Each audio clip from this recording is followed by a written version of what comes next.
Hey everybody, welcome back to another amazing show. This is Real Estate Uncensored Marketing Roundtable. And we have an incredible guest, guys. He's a returning victim, Mr. Jeff Coates out of Belize. This guy is a man, the myth, the legend. He's a national speaker. He's an author. He runs an ISA team. He's also running a Keller Williams team down in Belize. He's growing it like wildfire. We're going to get to him in a second. But I definitely want to get to Mr. Jake Wolf and Mr. Nick Sakis. Gentlemen, welcome. How are you? What's new? What's happening in the great state of Florida? Nick, please. Hey, I heard Jeff Bezos went to outer space. Did he come back yet? So he's no longer the richest man in the world. Well, is there a joke here? Greg, you got to get that joke. That's hilarious. Oh my God, you guys are retards. I love you to death. Nick, thank you for our humor today. Mr. Jake Wolf, how are you, brother, man? I'm still hung up on that joke. I'm fantastic in every single way. So thanks for having me once again, Mr. McDaniel.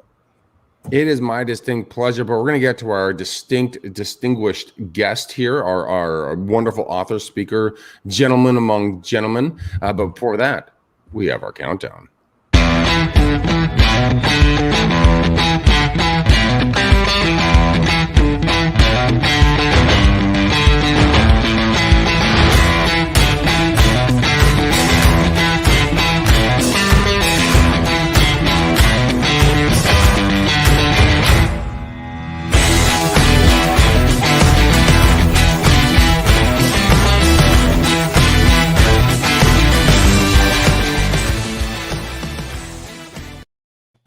Dude, I got to tell you, I'm super excited for this show. I'm sitting here dancing behind the scenes like this to my own theme music, and I smack my hands like this at number 10 when it shifts, and my dog just popped up. Just like, what the fuck? Like, there's something wrong? Ready to go. Like, you're good.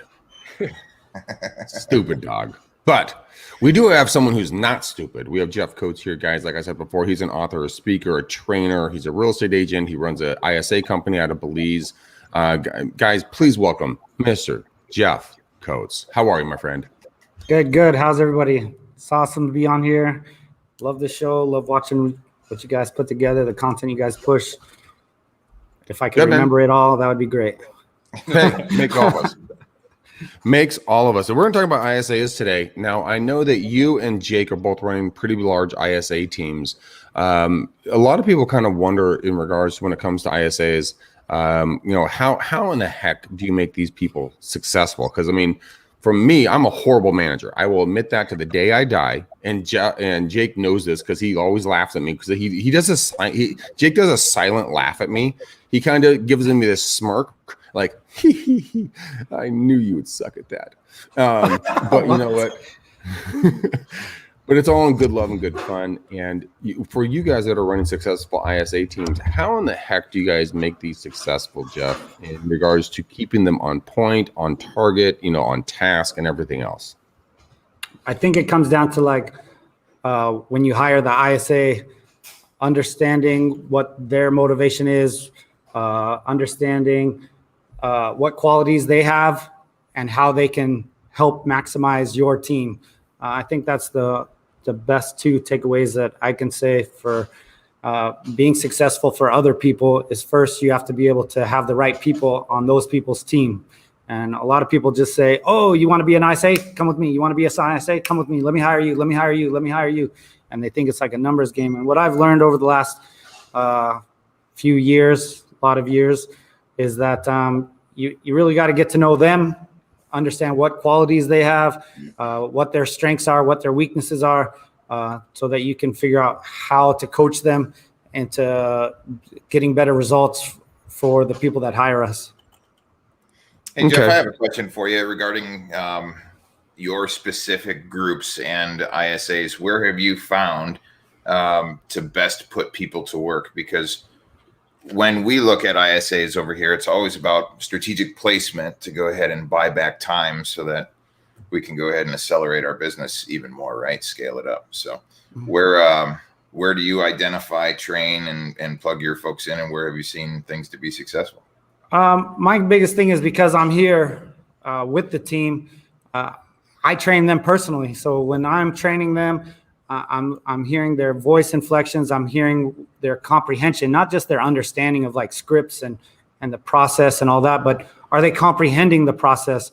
Are they comprehending what they're talking about? Are they comprehending what a transaction looks like? Are they comprehending when a seller tells them the reasons it came off the market? Are they understanding and comprehending what is being said back to them? And when I'm here and I'm here in the room and I can hear the conversations they're having on the phone. And so I can identify, okay, maybe I need more training with this specific person on maybe this specific subject, or if they're not getting appointments on a certain account or something, I pull them to the side and I try to communicate with them and figure out where am I dropping the ball here with my team and how can I help them so that I can put them on the right account that fits their strengths. So for instance, to give you some examples, real life examples to that statement, maybe somebody is really good at doing like refinance appointments for like mortgage companies, because we don't just do for real estate agents, right? We do it for a lot of different accounts and different things. And so maybe when they're on the phone and I'm listening to them and maybe they're not getting successful appointments with maybe a real estate account, maybe they're better at like a refinance account, or maybe they're better at business to business accounts or something like that. And so just listening to their conversations, listening to their objections, listening to their RBOs, listening to their scripts, and seeing if they're pausing too much or if they're hesitant, if they, you can understand if somebody doesn't know what they're talking about, if they're not comprehending. So, but before they ever get on the phone, I try to weed that out way before they ever get on the phone. But I would say that's how I do it, is I'm here in the room and I'm listening and paying attention and I understand what I'm talking about. So I want to make sure that they understand and comprehend what they're talking about. Nice. Fantastic. Jake, walk me through a little bit kind of what you're doing with your ISAs as well, because I mean, one of the big questions that we were talking about offline was kind of how to onboard an ISA and really make them an effective part of your team. Because these people, and they're phenomenal human beings that work their tail feathers off. They're working, throughout the night, on our time schedules, staying away from their loved ones, their kids, their spouses, significant others. How do you onboard an ISA? And I want Jeff and Jake and Nick all to answer in on this. How would you manage somebody in regards to getting them to the highest productive levels? Now, Jeff just talked about the fact that you are in the room, you're coaching and training them.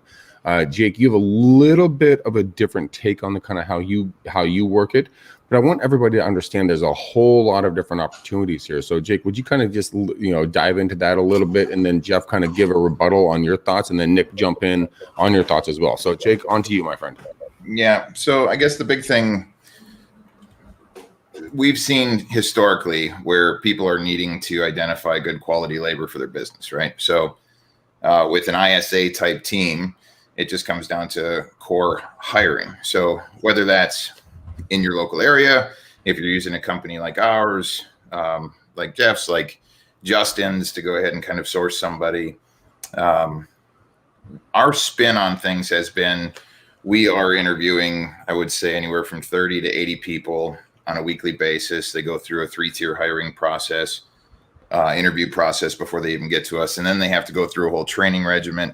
And our system over here at Clever Leads is completely different because we have all of the systems set up, right? So we've got a full CRM program, auto dialers, all of the text and everything else. So we have a whole training department, templated things to go ahead and actually put actionable steps into your business. So our company is set up a lot different, I would say, than maybe Jeff's on an ISA standpoint, because there's a whole lot that we do. So we take that hiring, management, training, education, and that whole process forward. So we're hiring and firing over here and strategically placing people into a process, right? So, and then everybody has a manager. So I think that's a big difference with Clever Leads versus independent hiring with ISAs. And we took that step forward so that the management aspect is a little bit different. So, but it comes down to this, right? So I've had over 1,000 employees in the last 10 years,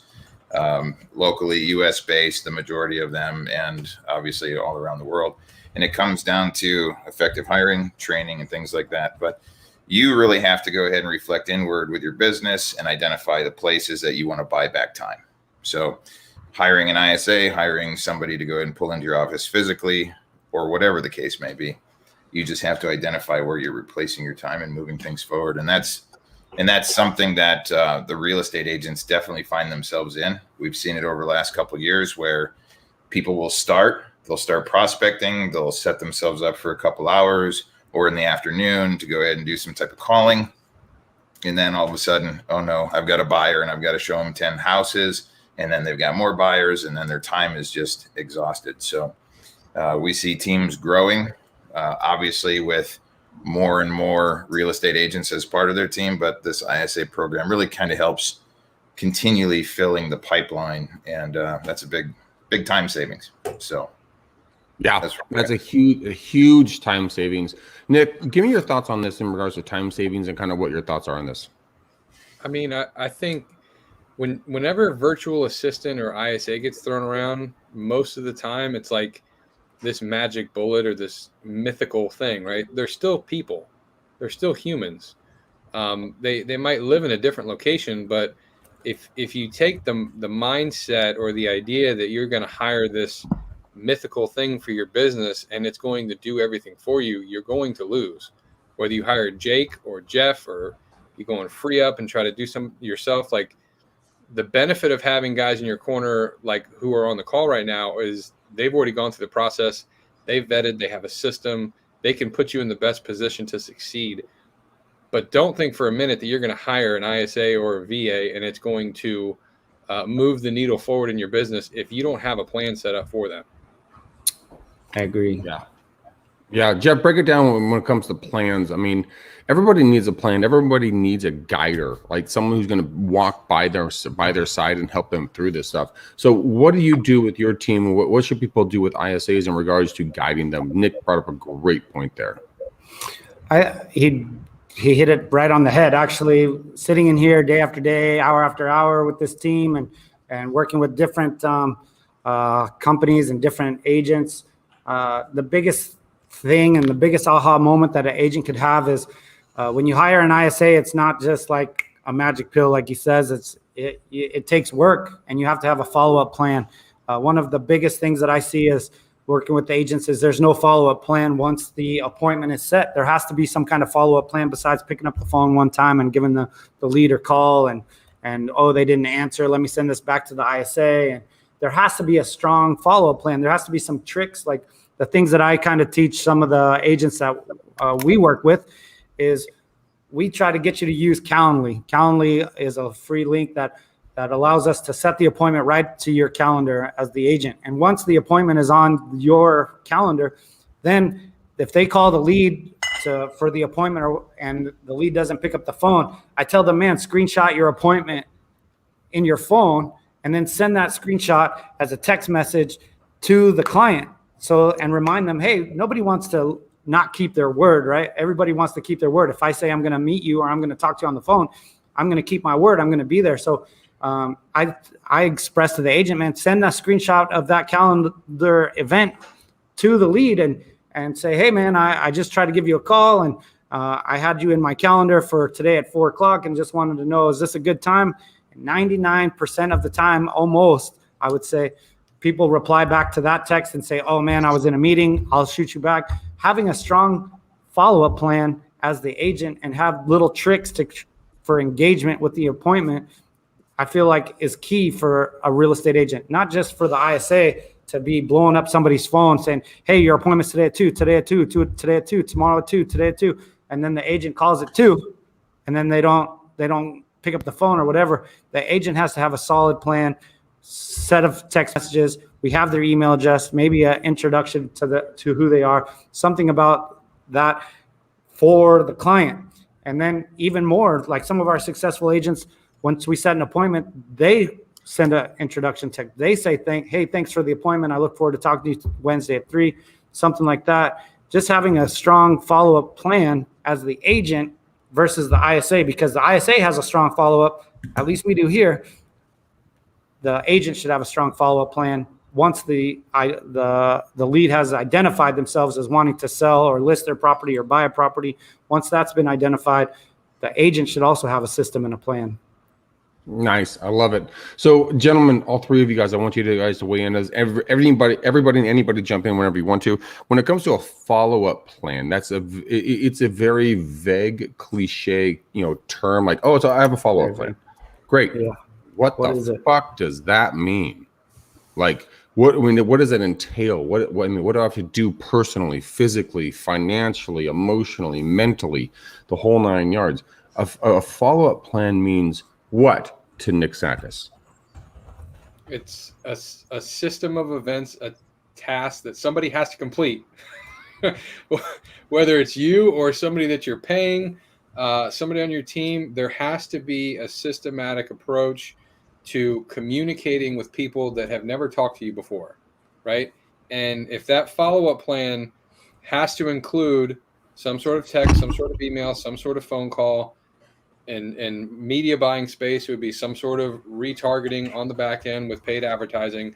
If you're trying to take a person that has never met you, doesn't know who your brand is or anything, and turn them into an appointment, there has to be a certain set of tasks in place that happen like clockwork, no matter what, regardless, right? So the bottleneck that most people come into or happen even with an ISA is if you're generating leads, right? If you have that ISA in place, and I've seen this too, I've done this before, where you could still overbook an ISA, right? You could still have those systems decay, right? What kind of check-ins are you having with your ISA? What kind of screen share softwares are you using to see what their activities are, right?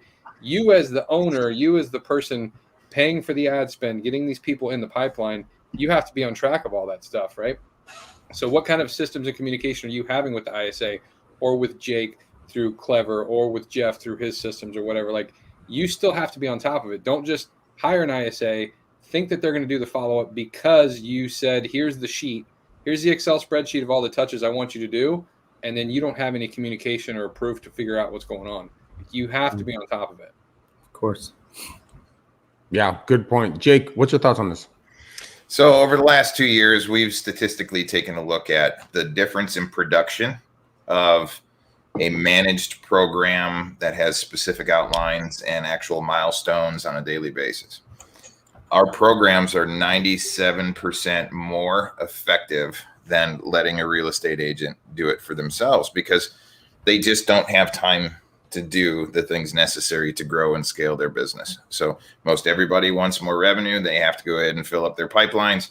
And it just comes back to, do you have time to go ahead and go through this prospecting, send out these emails, build these landing pages, establish your postcards, do your social media outputs, communicate and respond on a constant and consistent basis? And are you doing that for 8 hours a day in addition to managing your phones, answering the phones that are coming in, forwarding phone calls, and things along those lines? So they just can't. So people that start out in real estate, they have to do it for themselves, especially if they're financially constrained. But to go ahead and have a program and a process and stay efficient and effective and consistent is so darn important for your business. So once again, you're going to either do it out of the gate or you're going to do it once it starts to hurt. Okay. Hopefully you don't wait that long to where it starts to hurt because now you don't have the financial power to go ahead and really put your business into a positive position. So ISA is what I love about a virtual assistant done right. ISAs and various different things is that they literally buy back your time. And if you're effectively putting them into a program of actionable items necessary for your business, you're going to win, especially if you stay consistent and you're pumping out enough content. Now, I have a question for you, Greg McDaniel. I remember here, let's say about 1.5 years ago, I know that you had brought on an ISA for yourself, and it was you had to manage them, you had to set expectations and various different things, and that's a huge struggle for a lot of people if you're hiring somebody independently and then you have to put all of this stuff together instead of coming through a managed program. Why don't you tell some people about that process? Yeah, no, Jake helped me hire, her name is Aya, wonderful human being, incredible. I love her laugh. She's just a great person, right? But I fucking suck balls when it comes to managing people. I'm literally the fucking worst, and I know it. I admitted it, and we went down that rabbit hole. And like Jeff, like Jake, like Nick, like anybody else out there, we were all kind of searching for something like that. And, Jeff and Jake have been able to kind of corner the market in regards to getting ISAs and getting them trained, getting them managed, making sure that they're, cross-pollinated. When I say that, I mean to the fact that, like, if you have ISA 1 and ISA 2, then you're going to be able to allow, if ISA 1 gets sick or can't come to work, ISA 2 comes in, is redundant in regards to, making sure your business doesn't ever falter. My experiences with both these gentlemen have been incredibly beneficial. Both of these guys, and Nick included in regards to this, when it comes to management skills, supersede me by about 1,000,000,000%. So if you guys are like me and you suck dick on a hot day after a long run and it's just horrible, Jeff is just squinting. He's just squinting his eyes, like, horrible mental image right now. Horrible mental image. But if you do suck at something like that, that's okay. Don't worry about it. There are people out there that can take the reins for you. And so one of the things I want to talk about, and actually one of our boys, Mr. Chris Manka out of Florida, he was talking about kind of how do you afford an ISA? So Jeff, break it down for me a little bit on the affordability scale. I mean, what type of agent can afford an agent? Also, Tony also brings up to the fact that he's his own ISA, and is it an effective thing? So there's multiple questions here. 1, affordability. 2, the effectability. How effective is it to be your own ISA in your opinion? On to you, my friend. Okay, so affordability, a lot of places outsource ISAs. For instance, Jake is in the Philippines, I'm in Belize. That makes it a little bit more affordable because you're not competing with the $2,000 a month US and 10% commissions and things like that with in-house ISAs inside the States. For us, we're very open book. We're very clear. We're $700 a month for part-time and $1,200 a month for full-time. So if you close one transaction, which you should, you clearly should in a month's time, that should be affordable to you. Like our stuff is very, very, very simple. I've just kind of dummied it really down to where there's, I was an ISA, I got $2,000 a month, and then I got 10% commission and this and that. And then I tried that kind of program here, and it's just hard to track all the different commissions that people are getting and all the bonuses and this and that. So I just said, you know what, I'll just have some flat fees, pays all the people, pays all the bills, creates a profit, and it's simplified. So for I'm sorry, I think his name was Tony. So Tony, I think that you could afford an ISA. I think that people don't know what they don't know, right? So you don't know where you can go to look for an ISA where it could be affordable.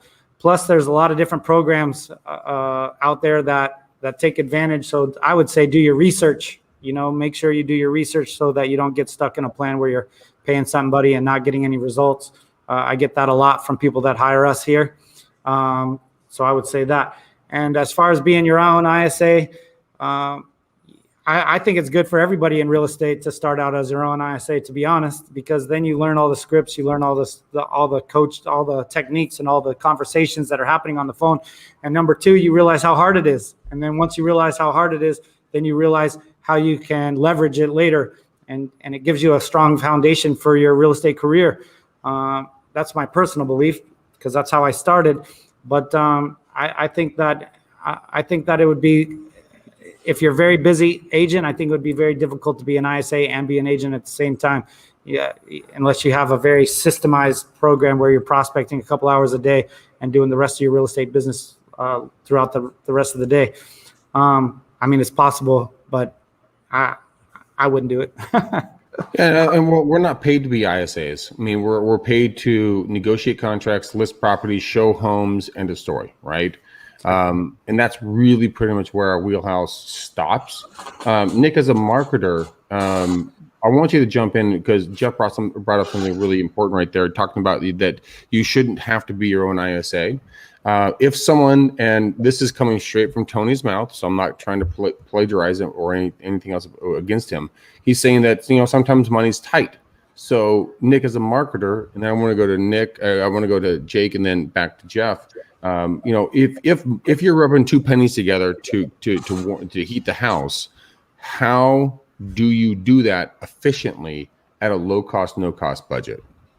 Listen, I'm gonna take off my marketing hat and put on my business cap, right? Amen. And in this situation, and this talk I will have with lots of people, and it comes down to amazing things happen in your business when you invest in your business.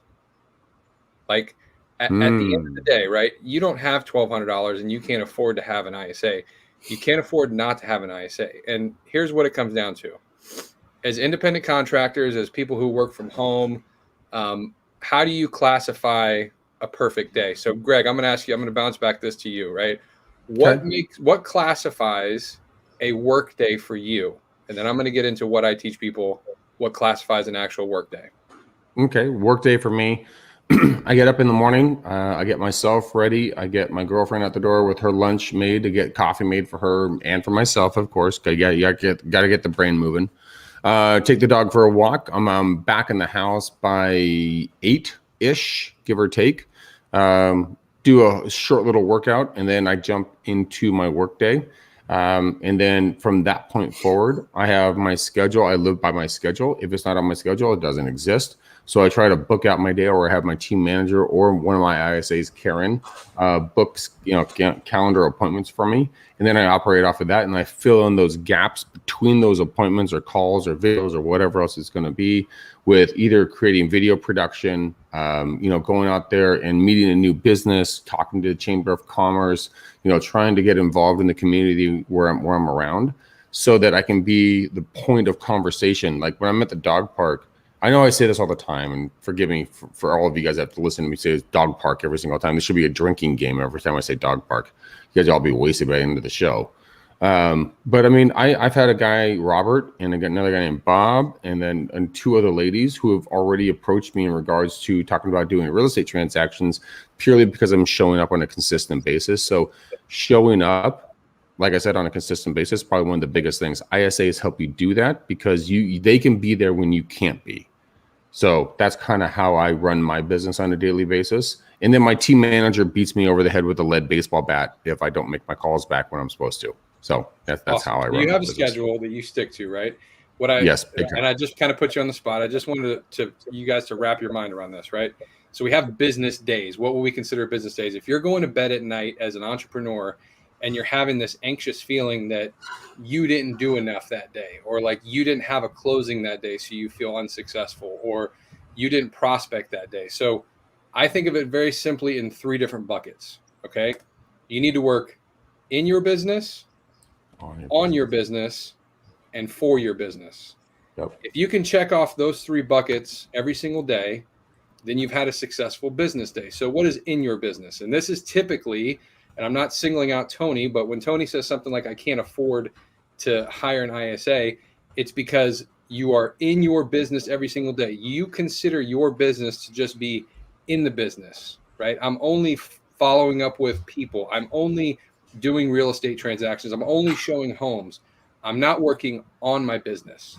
On your business is when you hire, when you actually have delegations, when you have things that you can do, the ISAs team, the systems and procedures, the task list, the things that take stuff off your plate on your business activities. So if you spend an hour a day doing in the business stuff, if you're showing homes, if you spend an hour a day on your business, creating SOPs and procedures and task lists and things that you can offload to get yourself out of the equation, or growing your business forward, or planning marketing events, and for your business is hardcore prospecting.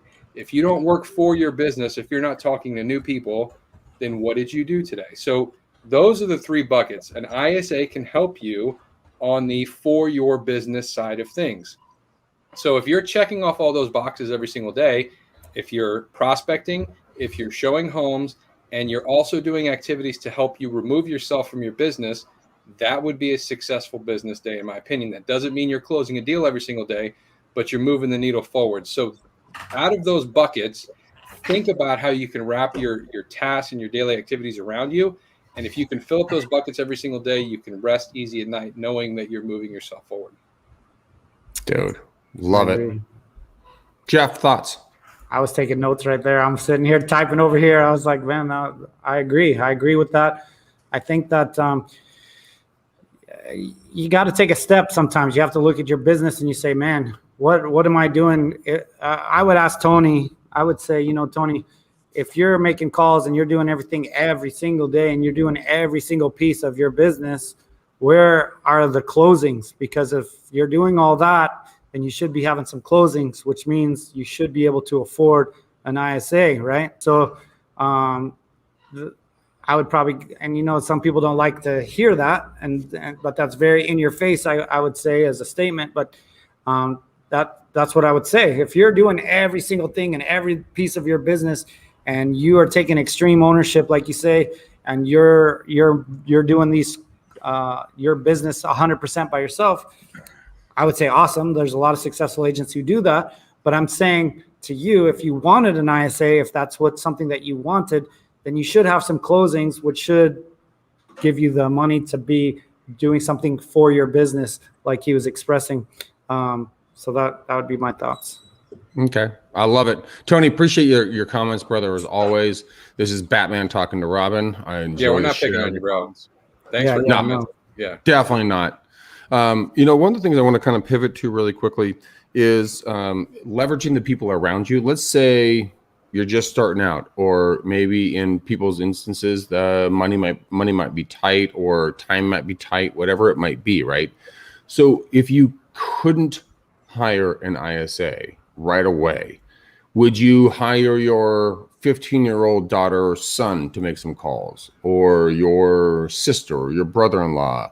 I mean, should you, and this, I think the bigger question is, should you leverage people around you that might need a couple of bucks, that need to be a little bit busy? I mean, Jake, Nick, Jeff, give me your thoughts on that one, because a lot of people, everyone wants to cut corners, and I'm not saying that in a bad way. I'm just saying that everyone's trying to look for an opportunity and a way to save a couple of bucks here and there. So would that even be an idea that you should entertain? Gentlemen, thoughts? Leveraging other people to go ahead and help your business is extremely important. So just like we're talking about the ISA program, if you're just starting out and money is tight, and I hate to always talk about tightness of money, because every single real estate agent that's watching this, you guys need to get to a level of where you're actually in business. Okay. Nick just went ahead and talked about programs, procedures, SOPs, finding the right people to go ahead and add to your team, to go ahead and buy back your time and actually start earning revenue, and then putting more revenue into your business so that it can go ahead and propel itself and leverage. What Greg is talking about is asking other people for help that might want to contribute to you. Guys, do whatever it takes to go ahead and get to the level of being in business. I know some agents who were door dashing, okay, have their license. They're out there delivering fast food on DoorDash to go ahead and pick up the extra money necessary to put into their business. Okay. Even when it comes down to how much does it cost to send out 1,000 or 2,000 postcards a month? Okay. There's an inherent cost of doing business, ladies and gentlemen. Advertising cost, ISA cost, communication cost, whatever your overhead is already for just being a licensed real estate agent. So if money's tight, you better be moonlighting somewhere to go ahead and bring back that cash to go ahead and invest into your business, to where your business can go ahead and self-liquidate itself. It's extremely important. So the ISAs and programs and procedures like we're talking about are really effective towards buying back your time, so you can focus 100% of your efforts on the other things that are necessary. Now, let me ask you something. Everybody that's watching this, I'll put this out there. Okay. I want you to look in the mirror tonight and become the person that you can depend on. You have to be the person that you can depend on. And then everybody else that's in your personal tribe, in your personal life, in your business, and things like that. So if you're hiring somebody else, that doesn't mean that it's time to go ahead and pull off the throttle at all whatsoever. It means you're shifting your time and efforts towards establishing more power, more benefits for your business, so that you can bring in more and help more people. We're always in a constant path of growth, and it's extremely important. So if you're starting out, grind, figure it out, get to the point where you can go ahead and start eliminating yourself, fire yourself backwards and hire yourself forwards. And that's the important part of ISA type programs. So, yeah, that's really important. And one of the notes that I took from that, Jake, was buy back your time. What does that really mean, gentlemen? When you really think about, buying back your time, does that mean you're paying someone else to do something that you don't want to do, or is that just leveraging you to do something at a higher level to produce more jobs, more income for your staff, for your team, and everything else? There's so much work that needs to be done in real estate. Okay, whether it's creating content. Content is so damn important. If you're failing right now in business, ladies and gentlemen, I can tell you this. It's either you're not creating content, or if you're creating content, it might not be enough. Or if you have this content that's really beautiful and awesome, whether it's in written form or video, you're not getting it out to enough people. So there needs to be all of these touch points in every single place. There's so much work to be done. Graphics, video, just generating content, plus doing your core competency. So when we talk about buyback time, it's about firing yourself so you can hire yourself towards other initiatives for your business. Yeah, I love it. Jeff, you're seeing that in the same thing in your with your ISAs and kind of your agents that you're working with, right? I think that buying back your time is very important. I think one of the biggest conversations that I have is the real estate agent says, man, I'm very busy. I'm trying to leverage my time here by hiring an ISA. And I ask them, like, what are they doing right now? What are we taking off of their plate for them? That's the biggest thing. And some agents call us and say, man, I need a virtual assistant. I say, okay, what do you need us to do exactly? What is it that's on your plate that's overwhelming to you that we can help you take off your plate?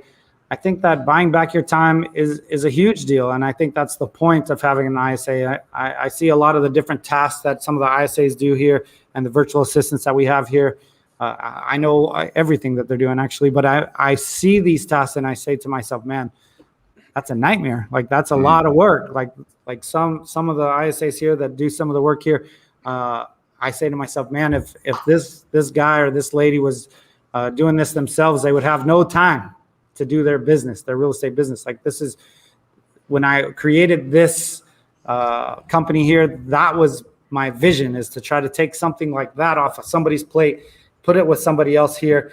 It helps the people here. It helps create an income for them, helps them be able to pay the bills for their family, and it leverages the time for the real estate agent to do something more successful in their business. It's a no-brainer to me. That's what I would say. Absolutely. Yeah. Hey, Jeff, I want to add to that. We went the opposite direction. So having an ISA program, virtual assistants inside of Clever Leads, it wasn't even a thing until about a year and a half in. So we've developed all of these powerful tools. We've got all of the auto dialers, voicemail drops, bulk text capability, really nice email builders, postcard builders, you name it, custom landing pages, advanced tracking websites. We've got all of these cool tools that are necessary cornerstones for people in real estate or business online and things like that. What we saw was quite the opposite. Here we handed these tools towards these agents. We trained them how to do it, and then hands started going up everywhere. Mr. Wolf, I don't even have time to do this. Do you have somebody that can do this for me? So it happened in that direction, but it was always about time. So they just don't have the time to do it. Yep. Sorry, I was on mute. Sorry. I'll tell you from a media buying place, right? That the ISA follow-up is not necessarily a luxury anymore. It's a necessity. You're not going to talk to one team, individual agent, broker, anybody who's running Google pay-per-click, YouTube ads, Facebook ads, Instagram ads at a high level, $5,000, $10,000, $25,000 a month, that don't have ISAs following up with these people.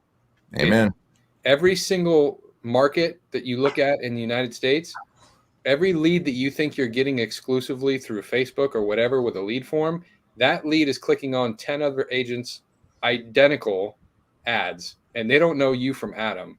So there's no secret Facebook lead. There's no secret YouTube ad.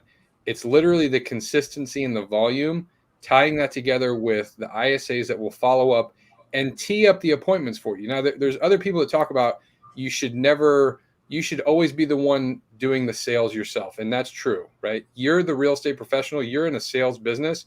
You need to be damn good at sales. What you need to be better at is leveraging your time. So it's not about taking out you out of the equation. It's about leveraging your time. So instead of spending 3 to 4 hours doing all the monotonous dive deep through all the leads that you just got. Maybe you spend 1 hour of highly leveraged because you have your ISA team pre-filtering these people to appointments that tee you up to the most highly qualified, warmest possibilities for you then to convert.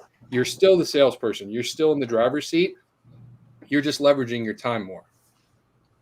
Yeah, that's fantastic. One of the things is, and I'm gonna put you guys on. I'm gonna turn my camera off real quick because my computer's gonna die on me. I have to go get my charging cord. And one of the things that when it comes to online air quote leads, they're not leads, guys. They're respondents. They're responding to an ad, like Nick was just saying, Jeff was saying, and Jake was saying. You guys, these people are responding to multiple different people because they're throwing their fishing line into the pond, trying to catch the fish they really want to have. And you have to be the person that's going to stand out the most. So, guys, I'm going to go on mute. I'm going to put my camera off. I'm going to let you guys have this conversation and kind of rock and roll it from here for the next few minutes or seconds while I go run and grab a cable. So, gentlemen, take the stage. I'll be gone for 5 seconds. I think what he's saying there is something that is a big deal for the clients that hire us. Is he said, they're casting their line to try to find the fish that best will represent them. And I agree with that a lot. When the ISA set an appointment here, we're an extension of the team of that real estate agent, right? And so the thing that I feel when someone hires an ISA, I think they have to have that understanding that we're an extension of them. We're a team and we're an extension of them and we're talking to them. And so when we set these appointments and the agent doesn't have a strong follow-up plan, that shows to that potential person who's trying to catch the fish, right? That they're trying to catch that agent. And I feel like sometimes when you have an ISA, there's this kind of misconception that the ISA is the end all be all to the appointment, where I feel like the agent has to represent also, because we're here representing the agent. Then the agent has to come to the table and say, man, I am the best candidate to help represent you in your home purchase or your home selling venture, whatever it is. And I think that sometimes that gets lost when you hire an ISA, is that, I made a couple calls, my appointment didn't go through, send this back to the ISA. And I feel like there needs to be some strong follow-up, like we were just talking about, so that you represent yourself well, so that they want to work with you because you have such a good, strong plan and system in place. Because if they can rely on you to communicate with them, they can rely on you to communicate to get their property sold or help them purchase a property at the same time. Not sure what you guys think. Don't mistake a booked appointment for a referral, right? You want to pay for an ISA and get a referral and not get a referral fee. Like that's what the expectation usually is. I'm sure you guys can attest to that, right? Yeah. Okay, I'm paying $1,200 a month for this ISA. Now I want people to literally go to the closing table and I don't have to do anything. That's a referral. That's a broker referral that you're going to pay 50, 60, 70% if you're on a team or whatever. That's not a lead and that's not a booked appointment. So we talk about 3 buckets again. Online respondent, booked appointment, referral. Where's your pain threshold? Yeah, I agree with that statement 100%. So let's talk about pain thresholds here for a quick second. Is it money? Is it time? Or is it financial? Or is it personal responsibilities to your spouse, your significant other, your children? Where is that threshold? I mean, what's your pain point? Because all of us have that pain point. I mean, I have a dog that has to take a shit in the morning and he won't go in the backyard. Super fucking annoying, right? So there's a pain point there for me. So I have to walk my fucking ass up 28th Street here in San Francisco, which is a vertical fucking hill. And I got to take him to the dog park so he can take a dump. Pain point. Otherwise, I get to hear the all damn day, right? Very uncomfortable for my business because everyone's like, you have a bear living in your house? I'm like, no, I just have a dog that I have to take a dump. So, for you guys who are listening, and Jake and Nick and Gene, everyone's laughing right now if you guys can't see them. But I mean, what does that look like for you when it comes to your pain points? Let's start with Jake really quickly. What's a pain point for you, Jake, that you would pay money for it to be eliminated? Then we go to Nick and then to Jeff. I have over 50 employees here to go ahead and help manage my time and all of the initiatives. And we're constantly identifying other places where we need to go ahead and put attention. And if we just don't have time to go ahead and do those items necessary for business, we have to go ahead and put somebody in position to do it. For me, it's a responsibility as me, as the CEO, and all the rest of the employees to go ahead and really appreciate and respect the business. All right. We need to handle it like a child. Okay. It needs to have attention. So scheduling is something that Nick went ahead and hit on, right? And he talked to you about the calendar of events throughout your day. It is so important to go ahead and identify and outline all of your day's events, but also the standard operating procedures of things that are happening. So I know Jeff hit on it, Nick hit on it. What happens when a lead comes in? Then what am I going to do? And then after that, what's the next steps? Okay, so there are proper steps in business to take for follow-up, acquisition of clients, conversion of clients, right? Things like that. But if you don't have time to go ahead and do those things that are necessary for positive production and absolute musts for your business, you have to do it. And you're going to feel it. Now, here's the pain that I keep telling everybody about. Most people, when they get financially constrained, all of a sudden it's like, oh, it hurts.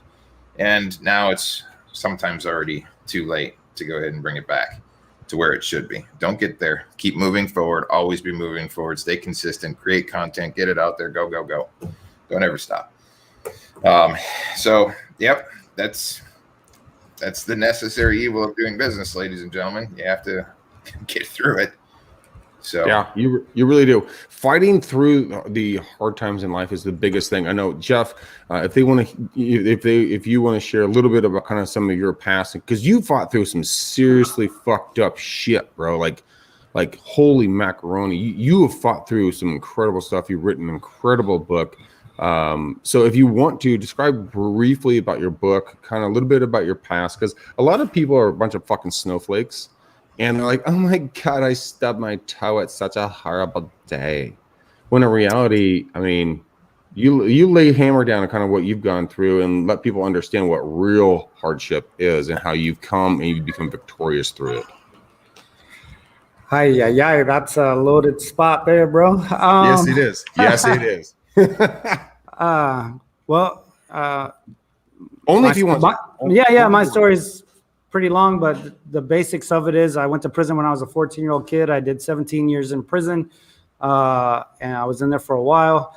Taught myself real estate, got out, joined Ben Kenny's real estate team, worked as an ISA on his team, left his team, created my own team, sold 40 homes in 9 months, grew a little bit, small ISA team for my business. Ended up saying to myself that I wanted a scenery change. Picked up, went to Indonesia for a while, wrote a book about mindset and how anybody can change their mindset. If no matter where you're at in your life, you can change right now if you follow 8 principles. So I wrote a book called Reset. A lot of people wanted me to write a book about my life and this and that. And I thought, man, nobody wants to read a book about my boring life.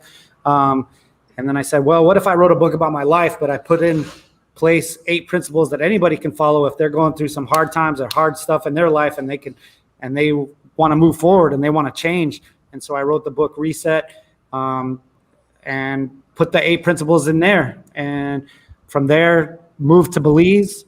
I wound up creating this ISA team down here, still doing real estate. I sell real estate here in Belize. I'm still licensed in Washington State to do real estate. And I just believe that you got to keep going. You got to pick yourself up. And it really comes down to your mindset. Things that we're talking about in this show with Tony, I'm reading the comments here, and Mary and all the people that are in here. Really, everything comes down to your mindset,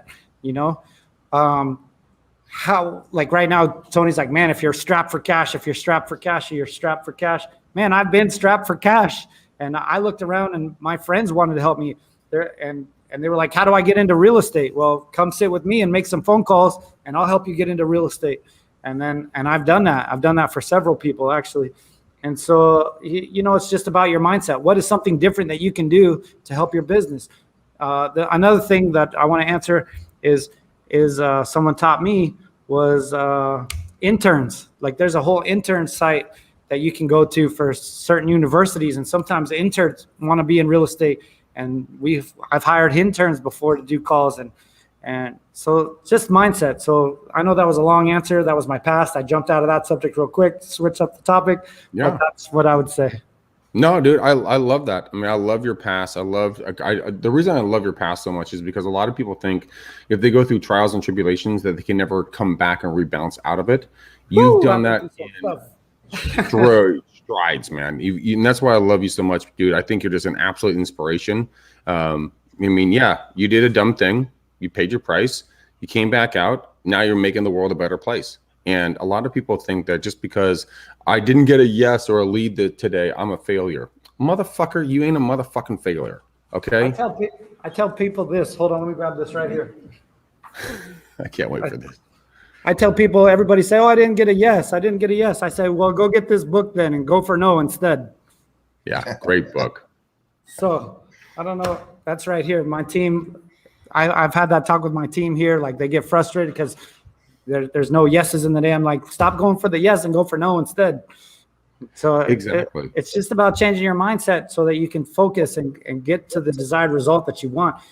Sometimes we get so stuck on ourselves and stuck in our situation or stuck on these appointments or stuck in this dialer. And then that's the good thing about me being here with the team, right here with everybody, is I can see it. I can see when they're getting beat down from the phones. I can see it. And I just pause and I say, let's take a breath. Let's take 10 minutes. Let's go outside. Let's get some air.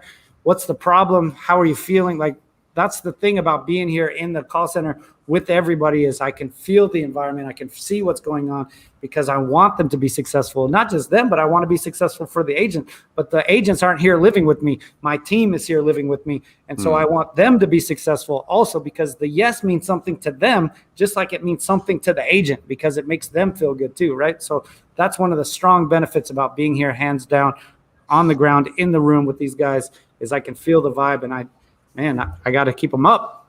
Yeah, you do. I see Jake itching over there. Jake, jump in. You're twitching like a twig in the wind. We all have setbacks in life, right? Everybody has some type of setback. Everybody has a story. Everybody does, right? So we live a non-infinite life. It's about what you do. It's the actionable items necessary to go ahead and be the best you can be for yourself and the other people that depend on you, whether that's in your personal life, whether that's in business. Be the person you can depend on. But charge hard, ladies and gentlemen. Don't step off the throttle. Find places to go ahead and buy back your time, replace you, fire yourself backwards and hire yourself forward. And don't stop grinding. You'll be blessed and unstoppable because of it. Sergeant Wolf says so. And you can take that to the bank. Nick, thoughts on this? We're going to wrap this up here really quickly. Nick, I want to get your thoughts on this, and then I'm going to do a quick round table with a quick question. So, Nick, table is yours. Yeah, I mean, you know, I'm all about perception because your perception is your reality. I love what Jeff said. You know, I love this story. I haven't read the book yet, but I do love the story and the idea that, you know, you can only do what as far as your environment. Like, so you think that you have it as bad as you have it because you've never experienced other things. So like reading a book like Jeff's and hearing other setbacks that might be worse than you, but how do you gauge your happiness? Like what do you constitute as happy? So like if you're an agent and you're grinding and you're struggling, and like Tony, you said you value your time life, your family balance, like that's everything. That's everything to me too. So if you take a really close look at what are your activities, if that's the case, you have to get crystal clear on exactly what activities you can do to move your business forward and maximize that time if you want to take time off or clock out at 5 o'clock. And there's no successful individual agent that I know that has a work-life balance, if you want to call it, without leverage. Real estate is a night and weekends business. And if you're an individual person and you value time and family, and you're not willing to work on nights and weekends, then you have to reevaluate, right? You have to understand, how can I hire people? How can I get, like Greg mentioned, friends and family and people that are close to you, those showing assistants. If you're a buyer's agent and you need to get your time back, get some showing assistants to help you out, get the ISAs to help you out, working on for your business, right?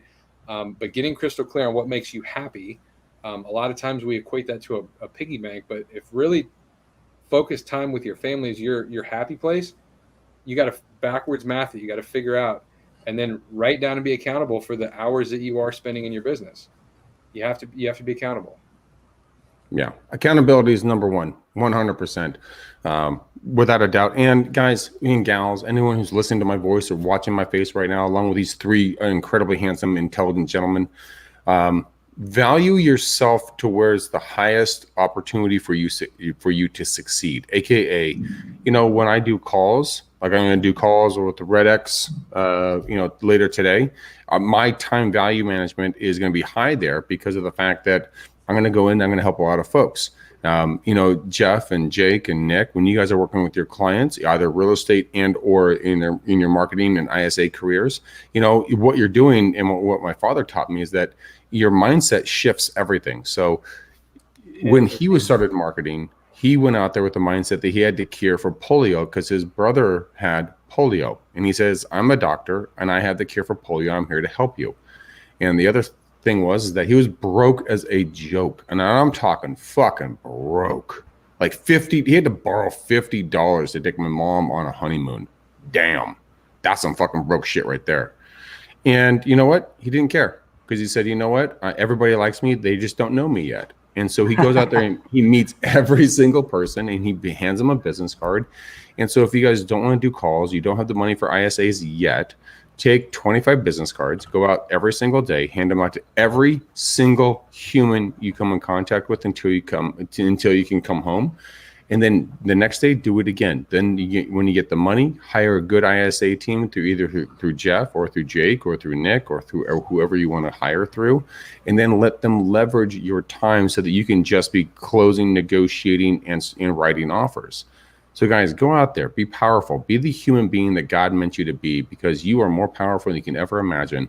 And all you have to do is take a little bit of time to look and see that power inside of you. And as soon as you see it, you can never unsee it.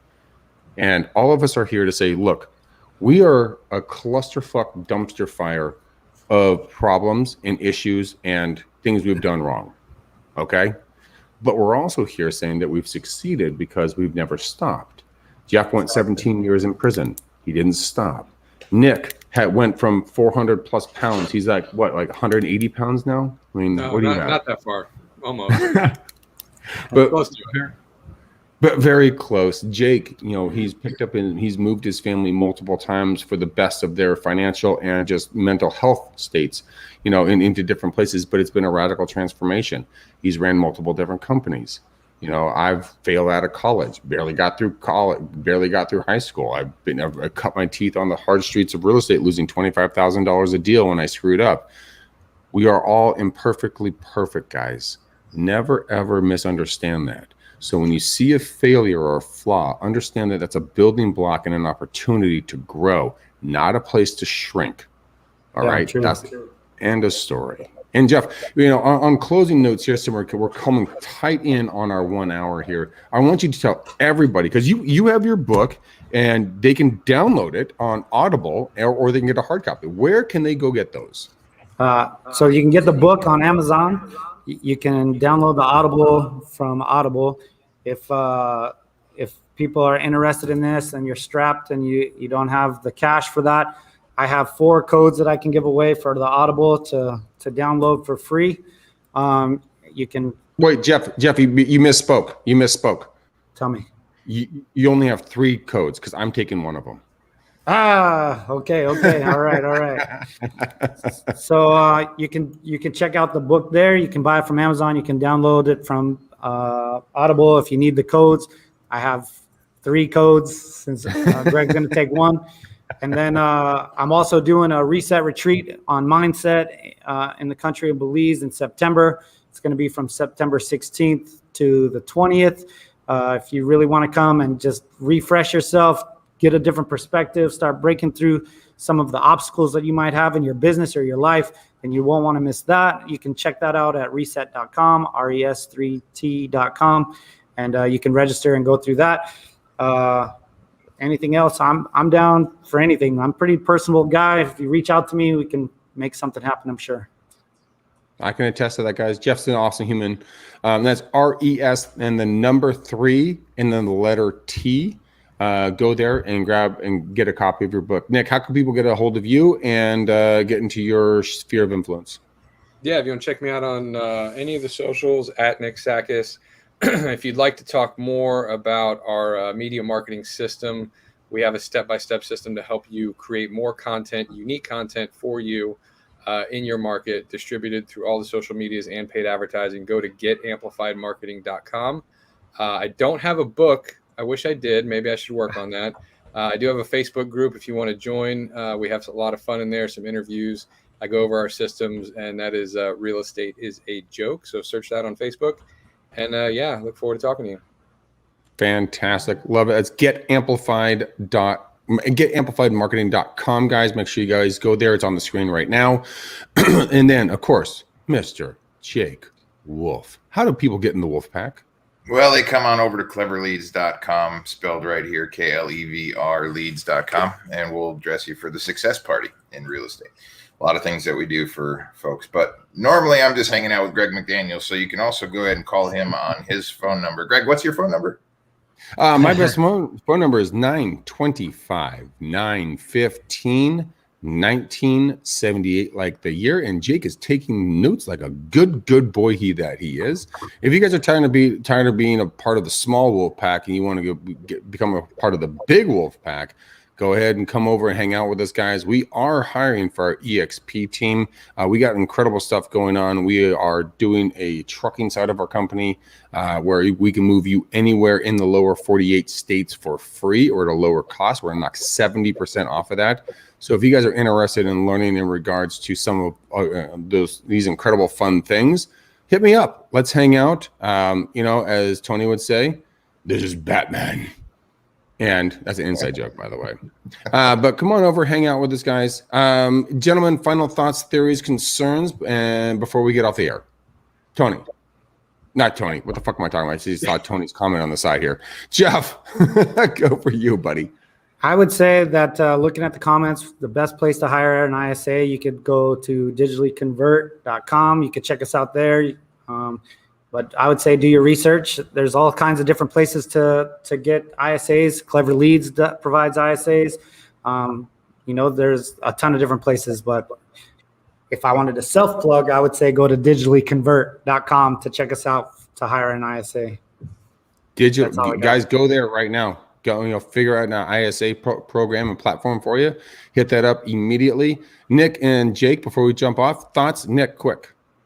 Get really clear on your 3 buckets. Are you working in your business, on your business, and for your business? Clarify those 3 buckets of what things have to be done and just knock it out of the park each day. Love it to pieces. Jake, take us home on this. Last final thought before we're out of here. Just want to say God bless each and every single one of you all. Have a blessed and unstoppable day. And we will see you again next Wednesday on the Marketing Roundtable. Be here or be square. Yeah. Damn, I can't really follow that up.